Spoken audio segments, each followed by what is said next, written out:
Before any of us were actually roller coaster enthusiasts, we were roller coaster kids. And whether it was our parents or a sibling or perhaps even an older friend that had talked us into building up enough fake courage to be able to go and get on, or whether we were drug up the ramp begrudgingly kicking and screaming because we refused to go on, when it was all over, we pretty much all probably said the same thing. I want to go again. And that is how a roller coaster enthusiast is born. But every enthusiast has their number one, the coaster that it just started the whole passion for him. And for me, that's this one, Rollercoaster at Idlewild Park in Ligonier, Pennsylvania. And Rollercoaster comes from one of the most iconic wooden roller coaster builders in the history of the United States and in the industry as a whole. So, this is Clay with the Pennsylvania Roller Coaster Club, and we are jumping right back into our brand new series, The Baker's Dozen, with episode 3, PTC edition. That's right, Philadelphia Toboggan Company. This should be a pretty fun one to do. Let's get it kicked off. Number 13, Blue Streak at Cedar Point. Probably some people love Blue Streak. Some people probably have Blue Streak as being one of their favorite PTCs. I am not one of those people. So, in my opinion, Blue Streak is it's pretty rough. I know that it gets constant work, or supposedly gets constant work. I don't know if I've ever felt any of the work that's been done. Uh, I don't think it is particularly smooth. I don't feel like the trains track particularly well anymore at this point. I don't know. It is just by far one of my least favorite adult versions from the manufacturer. Maybe you disagree though. Number 12, Thunderhawk, Dorney Park. Now, I have a lot of friends, guys, that absolutely adore Dorney Park. One of their favorite places to be in the whole world. And I can't blame them. It is a beautiful and picturesque park. The landscape and the scenery throughout is amazing whenever you're in the rolling hills of northeastern Pennsylvania. And Thunderhawk is no exception to this principle. It is in a beautiful place, in a beautiful setting with great wooded landscape and scenery all about.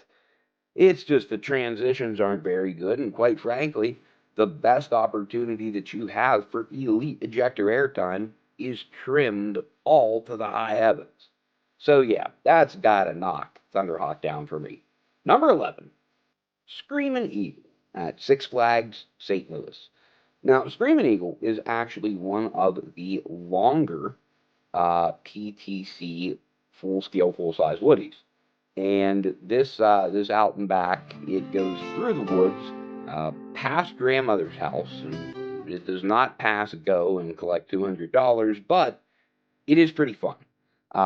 My own personal opinion, it could use a little bit more pronunciation on the airtime, but it is what it is. Number 10, Comet at Hershey Park. Oh, guys, this is one that kills me. This is a ride that years ago would have ranked so much higher on this list. Maybe even potentially for a time period at the top of this list for a few years on and off. I just don't think that that is possible anymore. Um, Comet is a great ride with a great layout, but its success was so heavily contingent upon those old school trains with the buzz bars. Now, with the individual ratcheting lap bars, huge regression in ridership for Comet. Next, number 9, Yankee Cannonball at Canopy Lake Park. And this is one that was new to me for this year. Yankee Cannonball, I think maybe it's more my fault than anything for possibly placing too high of expectations on this old classic Woody. And don't get me wrong, it is fantastic. And it is the headliner at the park by far. I would probably most assimilate this ride to, well, like a Cornball Express. A short in stature, powerful, But this ride in particular didn't have a lot of great moments, really missing that one true standout moment that sets it apart. But number 8, Great American Scream Machine. Now, Great American Scream Machine, located at Six Flags Over Georgia, is it is controversial because depending on when you've ridden it, in between retrackings, you're either going to love this thing or you're going to hate it and think that it is an absolute pain-filled death trap.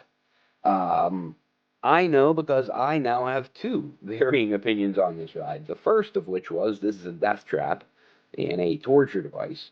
And then my most recent opinion, which was after some extensive retracking work over the previous 2 seasons, it was phenomenal this year. And I thought it was pretty darn smooth for what it is.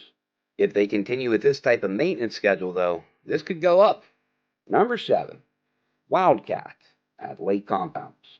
So, Wildcat at Lake Compounce is one of those rides that has underwent not just extensive, but uh, darn near a full retrack from Gravity Group for the pre-cut prefab track. Now, they have not completed it yet, which is why Wildcat is still back at number 7.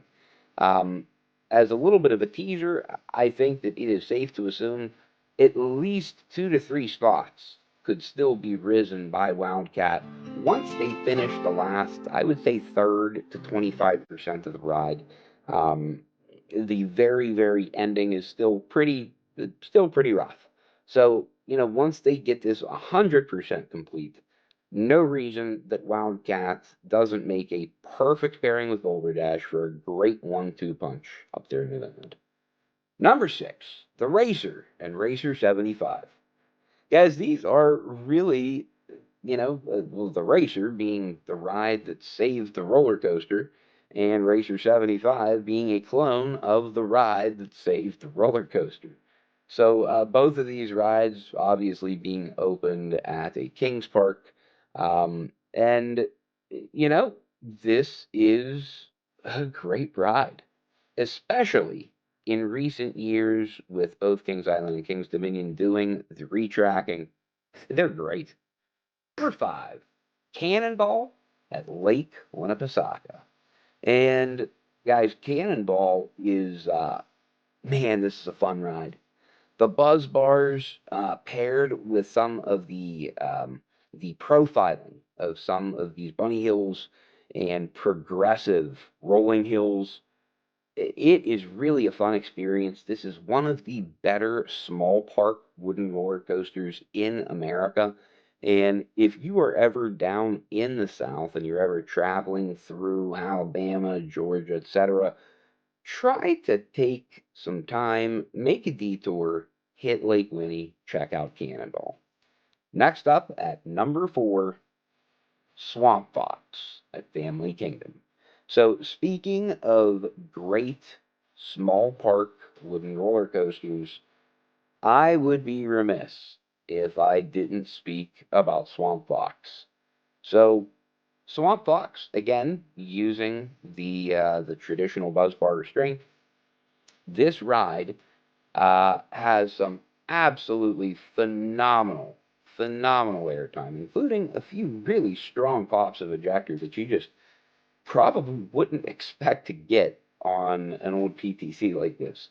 But this is a great ride. Families that have been going to Myrtle Beach probably know all too well what I'm talking about. Hopefully, if your family does trips to Myrtle Beach annually, this is something that you've had an opportunity to ride. If you haven't, please make a trip to Myrtle Beach, South Carolina. Put Swamp Fox Family Kingdom on your to-do list to check off all these great PTCs. Number 3, Wild One at Six Flags America. Now, guys, Wild One is also a transplant. This coaster did not start life at this park, but it's here now, and that's really what counts. Wild One is one of the largest, actually 4,000 feet of track. It's the second largest of any PTC roller coaster that they ever built.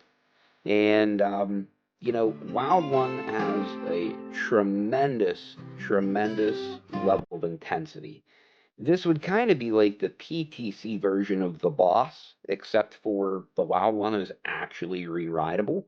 Whereas, the Boss, not so much. But Wild One, really a great ride. If you're not familiar with it, get out there and check it out. Number two, Phoenix at Knoebels. Now, easily, Phoenix could have been number one on this list. Easily, Phoenix probably carries the most notoriety of any PTC roller coaster in history. I mean, this ride has won the golden ticket so many times that I literally have quit counting, nor do I really care what that number is, but it's a bunch. It's arguably too many. Is this the best wooden roller coaster in the world? Well, no, definitely not. Does it seem to win every award for being that? Yes, ostensibly it does.